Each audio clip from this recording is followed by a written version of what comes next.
ડીસા ભોયણ પાટિયા પાસે ગમખ્વાર અકસ્માત, બેના મોત, બે ઘાયલ।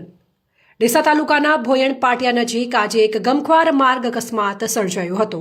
માલ ભરેલા એક ટ્રેલરનું ટાયર ફાટતા તે અચાનક પલટી મારી દેતા ઘટના સ્થળે જ બે વ્યક્તિઓના કરુણ મોત નીપજ્યા હતા, જ્યારે અન્ય બે લોકોને ગંભીર ઇજાઓ પહોંચી હતી। અકસ્માતના પગલે હાઈવે પર લાંબો ટ્રાફિક જામ સર્જાયો હતો।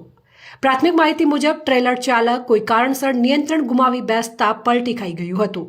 આ અકસ્માત એટલો ભયંકર હતો કે તેમાં સવાર બે વ્યક્તિઓના ઘટના સ્થળે જ મોત નીપજ્યા હતા, જ્યારે ટ્રેલરમાં સવાર અન્ય 3 મુસાફરોને ગંભીર ઇજાઓ પહોંચી હતી।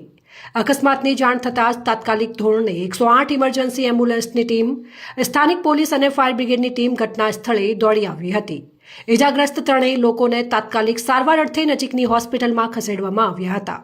પોલીસે બંને મૃતદેહોના કબજો લઈને કાયદેસરની કાર્યવાહી હાથ ધરી છે। અકસ્માતને કારણે ટ્રેલર હાઈવે પર